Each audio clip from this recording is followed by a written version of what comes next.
Last time అంటే mad 1 మనకు చాలా కాన్ఫిడెన్స్ ఉంది, మీరు ఎంత కాన్ఫిడెంట్ కూడా చూపించడానికి ప్రెస్ మీట్లో డబ్బులు రిఫండ్ చేస్తున్నారు. మనం మ్యాడ్ 2 చేసినప్పుడు ఏమనలేదు, దాని మీద చాలామంది అదేంటి వంశీ గారు ఏమనలేదు, ఈసారి భయపడుతున్నారా ఇలాంటివన్నీ వచ్చాయి. ఎందుకు ఏమనలేదు? మీరు అనడం వల్ల ఏమైనా ఇంపాక్ట్ ఉంటుందా, అనకపోవడం వల్ల ఏమైనా ఉంటుందా? అనకపోవటం మూలన అంట మూలన ఇంపాక్ట్ ఉంటుందా లేదు, కానీ ఆ రోజున your all new boys, new director, I was making a small film. I wanted to project in that way that I made a very good small film అని జనానికి చెప్పడానికి. అంటే నేను సినిమా చూసుకున్నాను, నాకు బాగా తెలుసు సినిమా గురించి. సో మనం అనుకున్నది సినిమా గురించి జనానికి కన్వే చేయడానికి నేను ఒక సినిమా తీశాను. నవ్వు వచ్చే సినిమా, మీకు గ్యారంటీగా నవ్వు వస్తుంది, దయచేసి సినిమా చూడండి, మీకు నవ్వు రాకపోతే నేను డబ్బులు వెనక్కి ఇస్తానని చెప్పా. ఇప్పుడు జనంని నాకు నువ్వు అన్నట్టు జనమే ఒక నవ్వు కామెడీ సినిమాని నమ్మి ఆ నమ్మకంతో వస్తున్నారు. ఆ నమ్మకాన్ని గ్యారంటీ నిలబెట్టుకుంటాము. లేదంటే మీకు ఎలాగో నన్ను ట్విట్టర్లో తిట్టడం బాగా అలవాటు, ఈసారి మళ్ళీ ఇంకొక డోస్ పెంచి తిడుతురు కానీ అంతే తప్పితే. కానీ మీరు డిసప్పాయింట్ అయ్యే సమస్య లేదు. నవ్వటానికి థియేటర్కి రండి, హ్యాపీగా నవ్వి పంపిస్తాము, గ్యారంటీగా నవ్వించి పంపిస్తాము.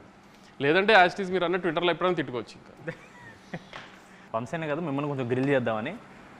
మామూలుగా బయట మన ప్రెస్ మీట్ చూసినా చాలామంది ఇలా టాక్ ఉంది, కళ్యాణ్ శంకర్ కాంపౌండ్ అంటే సితారానే, దాన్ని బయట సినిమాలు చేయడు అని బయట టాక్ వస్తుంది. దానికి మీ రిప్లై?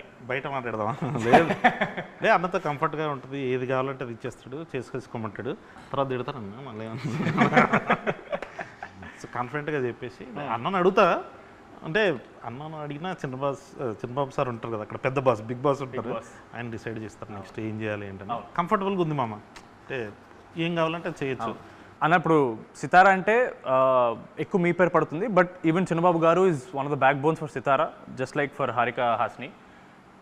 ఒక స్టోరీ వచ్చి ఒకవేళ అది మీకు నచ్చి సార్కి నచ్చకపోయినా, సార్కి నచ్చి మీకు నచ్చకపోయినా, ఆ ఫైనల్ డెసిషన్ అనేది ఎవరు తీసుకుంటారు, లేదా మీరిద్దరు ఎలా డిస్కస్ చేసుకుంటారు? ఒక స్టోరీని వచ్చినప్పుడు మీరు కాల్ చేసి ఇలా బాబాయ్ ఇలా స్టోరీ వచ్చింది బాగుంది అని అలా డిస్కషన్ ఏం జరుగుతుంటుందా? అంటే ఎప్పుడంతే, ఇప్పుడు కళ్యాణ్ ఫస్ట్ వచ్చి కలిసినప్పుడు వేరే కథ చెప్పాడు, సినిమా కథ, అది తీద్దాం అనుకున్నాం, అది కొంచెం డిలే అయిందని. కాలేజ్ పిల్లలు సినిమా చేద్దాము అంటే సరే చేసేద్దాం, ఒకసారి ఐడియాగా చెప్పాడు, ఐడియా బాగుంది, బాబాయ్కి వెళ్ళి చెప్పి బాబాయ్ ఓకే అని కూడా చేసేద్దాం, అయిపోయింది అంతే. So simple process. ఏదన్నా ముందు నేను వింటే ఆయన తర్వాత విన్నా, లేదా నువ్వు వింటే కాన్ఫిడెంట్గా ఉంటే వెళ్ళిపోవాలి, లేదా ఇట్లాంటి సినిమాలు ఆయన జడ్జ్మెంట్ బెటర్గా ఉంటుంది అనుకుంటే ఆయనకే పంపించేస్తా.